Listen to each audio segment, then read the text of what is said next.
రయేజా mind space నుంచి ఎయిర్పోర్ట్కి పోయే మెట్రో ఇష్టం లేదు. కానీ ఎక్కడికి కావాలంటే తెలుసా? Shamshabad to future city. Future లేని ఫ్యూచర్ సిటీకేమో మెట్రో కావాలంట ముఖ్యమంత్రి గారికి. అద్భుతంగా ప్రజెంట్లో ఇవాళ ఎక్కడైతే విపరీతమైన ట్రాఫిక్ రద్దీతో అల్లాడిపోతున్నారో హైదరాబాద్ ప్రజలు, దాన్ని మాత్రం బొందబెట్టిండు సక్సెస్ఫుల్గా. గింత తెలివినది ముఖ్యమంత్రి గారికి. అట్లాగే ఇంకొక మాట కూడా నేను అడుగుతా ఉన్నా ముఖ్యమంత్రి గారిని. అయ్యా ముఖ్యమంత్రి గారు, మీరు పెద్ద పెద్ద మాటలు చెప్తున్నారు, మేము తీసేసుకుంటాం, టేక్ ఓవర్ చేసేస్తాం, ప్రభుత్వం తీసుకున్నది అని ఇలా బ్యానర్ పెట్టిన వార్తాపత్రికలను కూడా అడుగుతున్నా. ప్రభుత్వం తీసుకున్న ప్రజా రవాణా ఆర్టీసీ ఉద్యోగులందరినీ మేమే మా గవర్నమెంట్ ఉన్నప్పుడే విలీనం చేసినాం ప్రభుత్వ ఉద్యోగులుగా. ఈరోజు ఆర్టీసీలో పరిస్థితి ఏందండి? ఈ ప్రభుత్వం, కాంగ్రెస్ ప్రభుత్వం వచ్చినాక ఆర్టీసీ ఉద్యోగులను విలీనం చేస్తూ కేసీఆర్ ప్రభుత్వం చర్యలు తీసుకున్నా, నిర్ణయం తీసుకున్నా, జీవో ఇచ్చినా ఈరోజు వరకు అపాయింటెడ్ డే ఇయ్యలే ఈ ముఖ్యమంత్రి, ఈ ప్రభుత్వం, కాంగ్రెస్ ప్రభుత్వం. ఆర్టీసీలో ఇప్పటివరకు ఒక నియామకం చేయలే మీరు. అందుకే డ్రైవర్లకు, కండక్టర్లకు ఇలా విపరీతమైన పనిభారం పెరిగింది, ముఖ్యంగా ఫ్రీ బస్ పెట్టినాక. ఒక్కొక్కరు 12 గంటల నుంచి 16 గంటలు పనిచేస్తున్నారు నాన్ స్టాప్గా ఆర్టీసీలో. పనిభారం, ఒత్తిడి కారణంగా శారీరక సమస్యల వల్ల, గుండెపోటు లాంటి విషయాల వల్ల కూడా, సమస్యల వల్ల కూడా చాలామంది చచ్చిపోతున్నారు. చిన్న చిన్న కారణాలకు గత 20 నెలల కాలంలో 600 మందిని ఉద్యోగాల నుంచి తొలగించినారు. వాళ్ళు పాపం లేబర్ కోర్టుల చుట్టూ తిరుగుతున్నారు. ఆర్టీసీలో యూనియన్లను పునరుద్ధరిస్తామని మాట ఇచ్చినారు, ఇంకా చాలా చెప్పారు. కానీ ఈరోజు వరకు ఒక్కటంటే ఒకటి పని చేయలేకపోగా ఇంకేం చేస్తున్నారు మీరు? ఎలక్ట్రిక్ బస్సులు కూడా ఆర్టీసీకి ఇస్తలేరు, ప్రైవేటైజేషన్ చెప్పి ఇవాళ ఇచ్చేస్తూ ఉన్నారు. ప్రైవేట్ వ్యక్తులకు ఇచ్చి డ్రైవర్, కండక్టర్, మెకానిక్ సిబ్బందిని తీసేసే ప్రయత్నం చేస్తూ ఉన్నారు. ఉన్న ఆర్టీసీనే ఫినిష్ చేసే ప్రయత్నం చేస్తున్నారు. ఇక పండుగలు వచ్చినాయంటే చాలు, మళ్ళీ రేపు దసరా వస్తుంది కదా, మీరు చూడండి, మహిళకు ఫ్రీ, పురుషుడికి డబుల్. అది ఎక్కడ లెక్కనో నాకైతే తెలియదు. మరి పండుగలకు ఎవరైనా గిఫ్ట్లు ఇస్తారు? రేవంత్ రెడ్డి గారు ఇట్లాంటి గిఫ్ట్, రిటర్న్ గిఫ్ట్ ఇస్తున్నాడు. ఏంటిది?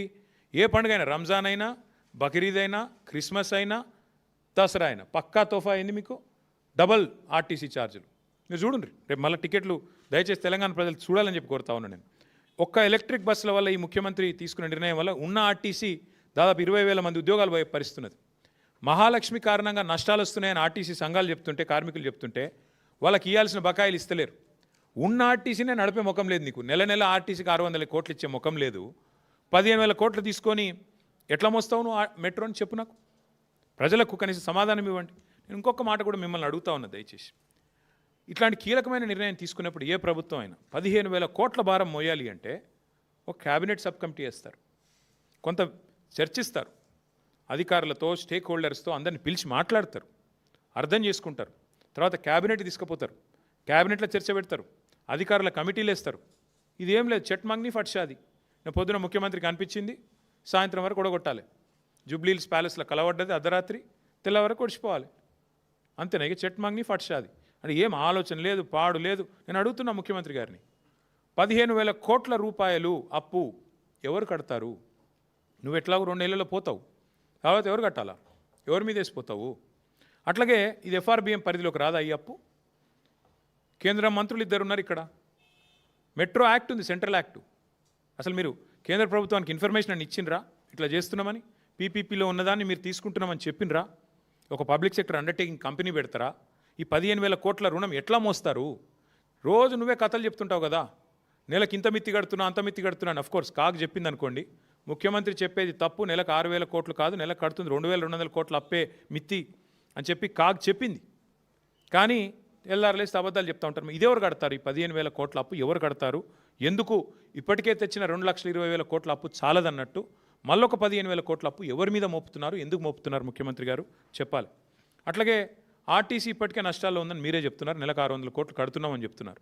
మరి దీనికి సంబంధించిన నష్టాలు ఎంత మెట్రోకి? ఇక్కడ పత్రికలు ఒక్కో రకంగా వస్తుంది. నెలకు 300 కోట్ల నష్టం అని ఒకరు రాస్తున్నారు, కాదు 600 కోట్ల నష్టం అని ఇంకొకరు రాశారు ఈరోజు. కాబట్టి మరి 600, 300 నష్టాల విషయంలో అని అధ్యయనం చేశారా? మరి దాన్ని ఎట్లా నడుపుతారు? భూములు అమ్ముతారా? అసలు ఆ భూములు మీ చేతికి వచ్చినాయా? ఆ మాల్స్ని అమ్ముతారా? మీ అనుయాయులకు ఆల్రెడీ డీల్స్ అయిపోయినాయా? ఇవన్నీ కూడా ప్రజల మనసులో ఉన్న ప్రశ్నలు. తప్పకుండా ఈ విషయంలో కేంద్ర ప్రభుత్వం కూడా స్పందించాలి. కేంద్ర మంత్రివర్గంలో ఉన్న 2 మంత్రులు కూడా ఇక్కడ ఉన్నవాళ్ళు స్పందించాలి. ఎందుకంటే ఇది ప్రజా సొమ్ము. అదేమి రేవంత్ రెడ్డి గారిదో, లేదా బీజేపీదో, లేదా బీఆర్ఎస్దో కాదు. ప్రజల సొమ్ముకు ధర్మకర్తలు మనందరం. ₹1 ఖర్చు పెట్టాలన్నా మనం డెఫినెట్గా 2 సార్లు ఆలోచించాల్సి ఉంటుంది. కాబట్టి ఈ విషయంలో కేంద్ర ప్రభుత్వం కూడా స్పందించి వెంటనే విచారణకు కూడా అవసరమైతే ఆదేశించాలి. పారదర్శకత లోపించింది మొత్తం విధానంలో. పొద్దున అనుకున్నారు, సాయంత్రం అయిపోయింది, సాయంత్రం ఇద్దరు షేక్ హ్యాండ్లు ఇచ్చుకొని శాలువాలు కప్పుకొని స్టేట్మెంట్లు ఇస్తే నడవదు. అందరూ స్టేక్ హోల్డర్స్ని అవసరమైతే పిలవాలా, అఖిల పక్షాన్ని పిలవాలా, అవసరమైతే శాసనసభను పిలవాలా, అవసరమైతే క్యాబినెట్లో చర్చించి నిర్ణయం తీసుకోవాలి. కానీ ఈ రకంగా ఇష్టం వచ్చినట్టు 15,000 కోట్ల అప్పు మేము మాకు అప్పజెప్పిపోయిన 20% పూర్తయిన మెట్రోను మేము పూర్తి చేసి ఒక అసెట్ని మీ చేతిలో పెట్టిపోతే మీరు 15,000 కోట్ల లయబిలిటీని ప్రజల మీద రుద్దుతామంటే చూస్తా ఊరుకోవడానికి బీఆర్ఎస్ రెడీగా లేదు. Will definitely take it to the people of Hyderabad. ఎందుకంటే ఇది హైదరాబాద్ ప్రజలతో మీరు చేస్తున్న దోకా. ఇది హైదరాబాద్ ప్రజలకు మీరు 15,000 కోట్ల రుణం ఏదైతే రుద్దుతున్నారో ఒక ప్రైవేట్ వాడికి తీసుకొని, నేను ఇవాళ ఇంకా విచిత్రం, ఈ నిర్ణయం ప్రకటించగానే ఎల్ఎన్టీ స్టాక్ 3 రెట్లు పెరిగిందంట, 3% పెరిగిందంట. ఇప్పుడే చూస్తా ఉన్నాను ఇక్కడికి వచ్చేటప్పుడు 3% ఎల్ఎన్టీ స్టాక్ పెరిగింది. మరి వాళ్ళకి లాభం వస్తుంది స్టాక్ పెరిగితే, నీకేమొచ్చింది రాష్ట్రానికి? మీరు చెప్పండి నాకు. రాష్ట్ర ప్రభుత్వానికి వచ్చిన లాభం ఏంది నిర్ణయం వల్ల? ప్రైవేట్ వాడు వదిలించుకున్నాడు, నీకు అంటగట్టిండు, నువ్వు వాళ్ళ చేతిలోనే ఉండి నడిపించేది మేము నడపలేదా 10 ఏళ్ళు? నువ్వు కూడా అట్టే నడపాల్సింది. వాళ్ళ కాంట్రాక్చువల్ ఆబ్లిగేషన్ ఉంది. ఏ కారణం చేత, ఏ లోపాయికారి ఒప్పందం చేత, ఏ ముడుపుల కోసం, ఏ కమిషన్ల కోసం, వేటి కోసం రేవంత్ రెడ్డి గారు నిర్ణయం తీసుకున్నారు? సమాధానం చెప్పాలి. భూముల కోసమా, ముడుపుల కోసమా? అందుకే ఈ విషయంలో పారదర్శకత లోపించింది కాబట్టి కేంద్ర ప్రభుత్వం కూడా జోక్యం చేసుకోవాలని మేము డిమాండ్ చేస్తున్నాం. అట్లాగే మిగతా సెంట్రల్ మెట్రో యాక్ట్ ఉంది, స్టేట్ మెట్రో యాక్ట్ ఉంది, వాటికి అనుగుణంగా ఇది జరగలేదు. డెఫినెట్గా ప్రజల దగ్గరికి పోతాం. అవసరమైతే ఇంకా ఏ రూపంలో ముందుకు పోవాలో నిపుణులతో చర్చించి, పెద్దలతో చర్చించి నిర్ణయం తీసుకుంటాం. ఈ ప్రశ్నలన్నిటికీ ప్రభుత్వం నుంచి సమాధానం వస్తుందని ఆశిస్తున్నాం. రాకపోతే వారిని వదిలిపెట్టం, ప్రశ్నిస్తూనే ఉంటామని మీకు తెలియజేస్తాం. మీకేమైనా డౌట్ ఉందా? భూములు అమ్ముకోవాలి, రేవంత్ రెడ్డి గారు ఏం చేసినా దాని వెనకాల ఒక స్కీమ్ ఉంటుంది. ఆ స్కీమ్ వెనకాల స్కామ్ ఉంటుంది పక్కా. ఇది ఆయన పేరుకి ముఖ్యమంత్రి కానీ ఆయన దందా బ్లాక్మెయిల్ కాబట్టి మీరు చూస్తారు కదా. నేను ఇంకోటి కూడా ఇదేమో ఇప్పుడు నేను చెప్పించాలి ఒక విషయం, ఇంకో పెద్ద విషయం కూడా ఇంకో 4-5 రోజుల్లో చెప్తాను. నేను ఇంకో కార్పొరేట్ సంస్థను కూడా ఎట్లా బ్లాక్మెయిల్ చేశారో అది కూడా చెప్తాను, ఆధారాలతో సహా చెప్తాను.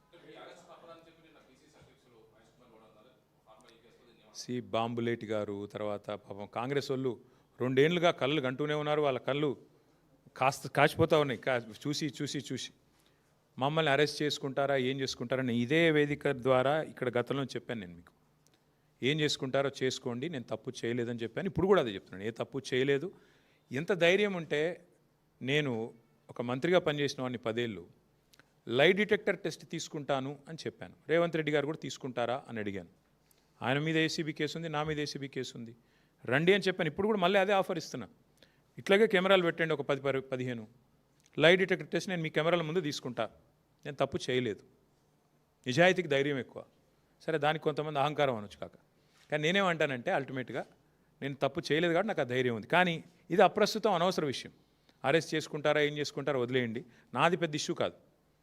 నన్ను అరెస్ట్ చేస్తే ఆయన కొంత పైశాచిక ఆనందం వస్తుంది కావచ్చు, అది కూడా ఓకే. కానీ మేము వదిలిపెట్టాం కాంగ్రెస్ పార్టీని. 4,000 రూపాయలు ముసలోళ్ళకి ఎప్పుడు ఇస్తావు? 2,500 ఆడబిడ్డలకు ఎప్పుడు ఇస్తావు? స్కూటీలు ఎప్పుడు ఇస్తావు? తులం బంగారం ఎప్పుడు ఇస్తావు? నువ్వు ఎన్ని డైవర్షన్ గేమ్లు ఆడినా మేము మాత్రం అదే పట్టుకుంటాం. మా ఇష్యూ చిన్నది. మమ్మల్ని అరెస్ట్ చేసుకుంటారా, కేసులు పెడతారా, ఏం చేస్తారా, అది ఓకే. మేము ప్రజల తరపున అడుగుతూనే ఉంటాం, వదిలిపెట్టాం.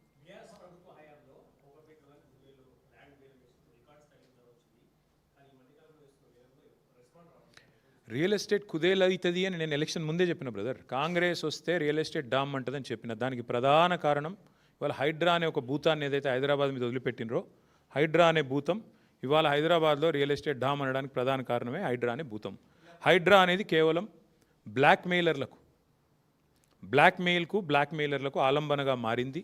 దానివల్ల ఇవాళ 100 కోట్ల రూపాయలు చేతులు మారుతూ ఉన్నాయి. హైడ్రా అనే సంస్థ వల్ల ఇవాళ బిల్డర్లను, అదేవిధంగా కాంట్రాక్టర్లను బెదిరించడానికి, కొంతమంది స్థలం యజమానులను బెదిరించడానికి. మీరు చూడండి, హైడ్రా అనేది పెద్దవాళ్లకు మాత్రం చుట్టం, పేదవాళ్లకు మాత్రం భూతం. ఒక్క పెద్దవాడి ఇల్లన్నా హైడ్రా పోయి కొట్టే పరిస్థితి ఉందా ఇవాళ? తిరుపతి రెడ్డి గారిదో, కేవీపీ రామచంద్రరావు గారిదో, వివేక్ వెంకటస్వామి గారిదో, అన్ని చెర్లలోనే ఉన్నాయి కదా, పొంగులేటి శ్రీనివాసరెడ్డి గారిదో. ఏది హైడ్రా అనేది పోదు, అక్కడ దగ్గర కూడా పోదు. కానీ పేదవాళ్ళ ఇంటికి మాత్రం పోయి ఇష్టం వచ్చినట్టు కూలగొడతారు. అందుకే నేను చెప్తా ఉన్నా హైదరాబాద్ ప్రజలకి, ఈ హైడ్రా అనే భూతాన్ని వదిలించుకోవాలంటే కాంగ్రెస్ అనే ఇంకో పెద్ద భూతాన్ని వదిలించాలి. దయచేసి ఆలోచించండి. లేకపోతే హైడ్రా మళ్ళీ కాంగ్రెస్కి ఓటేసి వాళ్ళకు అవకాశం ఇస్తే మనం ఖచ్చితంగా మన ఇల్లు కూలగొట్టమని లైసెన్స్ ఇచ్చినట్టే అవుతుంది. సో మాకు ఎంత విచిత్రం అంటే బ్రదర్, మేమేమో ప్రజల సమస్యలు మాట్లాడతాము, యూరియా గురించి మాట్లాడతాము, గ్రూప్ 1లో జరిగిన సమస్యల గురించి మాట్లాడతాము. ఇదేది ఆర్ఎస్ బ్రదర్స్ ఎవరు మాట్లాడరు. వాళ్ళకి కావాల్సింది ఏంది? కేటీఆర్ ఏ కార్లో తిరుగుతున్నాడు, తప్పు చేస్తే కేసు పెట్టిన వద్దంటలేదు, కానీ నేను తప్పు చేయలేదని చెప్తున్నా ఓపెన్గా. ఏందన్న తప్పు చేస్తే ఇద్దరు ప్రభుత్వాల్లో ఉన్నారు కదా, కేంద్రంలో మీరున్నారు, రాష్ట్రంలో వారున్నారు. పెట్టండి, ఏం కేసులు పెడతారో పెట్టండి, ఏం విచారణలు చేస్తారో చేయండి, మాకు అభ్యంతరం లేదు. ఇవన్నీ ఇప్పుడు అన్నీ పోతే ఎల్ఎన్టీది ఎక్కడ పోద్దాము?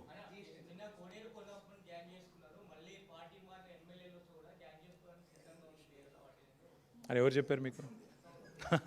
అంటా ఉన్నారంటే అన్న వాళ్ళని అడగండి, నాకు తెలియదు.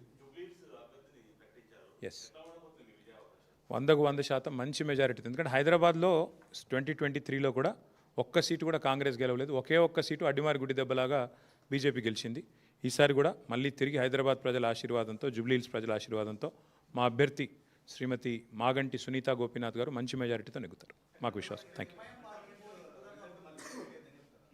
ఎవరన్నా ఏమన్నా అనుకోని, మేమనేది ఏమంటే అల్టిమేట్గా హైదరాబాద్లో ఇదివరకు గెలిచాము, రేపు గెలుస్తాము, మళ్ళీ గెలుస్తాము. హైదరాబాద్ ప్రజల ఆశీర్వాదం కేసీఆర్ గారికి ఉంటుంది. కరెక్ట్ భయ, నేననేది ఒకటే, ఇప్పుడు 15,000 కోట్ల భారం ఏదైతే రేవంత్ రెడ్డి గారు మీ మీద పెట్టారో దాని గురించి ముందుగా సమాధానం చెప్పనండి ప్రభుత్వాన్ని. అది ప్రైవేట్ వాడు మోస్తున్న అప్పుల భారాన్ని నీ మీద ఎందుకు తెచ్చుకున్నావు ఇలా చెప్పు. నువ్వు ఒక రాష్ట్ర ప్రజలకు చెప్పు. ప్రైవేటు సంస్థ 2070 దాకా ఆ భారాన్ని మోస్తూ నడపాల్సిన కాంట్రాక్చువల్ ఆబ్లిగేషన్ వాళ్ళ మీద ఉండే, ఆదుకోవాల్సి ఉండే వాళ్ళను. కావాలంటే సాఫ్ట్ లోన్ మేము ఇచ్చిన, మీరు కూడా ఇచ్చేది ఉండే. సాధక బాధకాలు ఉంటాయి ఆపరేషన్స్లో, ప్రజా రవాణాలు, మాకు తెలుసు. అది ప్రభుత్వాన్ని నడిపిన వాళ్ళుగా మాకు బాధ్యత ఉంది. నువ్వేం చేసినావు? జైల్లో పెడతా, తోడుకలు తీస్తా, నేను చెప్పినట్టు వినకపోతే ఎల్ఎన్టీ మేడిగడ్డ కూలిపోయిందని చెప్పకపోతే ఊకోను, నువ్వు రిపేర్ ఎట్లా చేస్తావు, నీకు బ్లాక్ లిస్ట్ చేస్తా అన్నట్టుగా ఇవాళ ఇష్టం వచ్చినట్టు చేస్తే ఏమైంది? ఇవాళ సంస్థ పారిపోయింది విధి లేక. 100% ముఖ్యమంత్రి గారు, వారి అనుయాయులు, ఆయన వెనకాల ఉండే కొంతమంది రియల్ ఎస్టేట్ బ్రోకర్లు ఈ భూముల మీద కన్నేసే ఇదంతా చేశారనేది నా అనుమానం. అనుమానం నిజమా కాదా మీరు చూస్తారు, భవిష్యత్తులో మీరే చూస్తారు ఎవరెవరి కిందకి.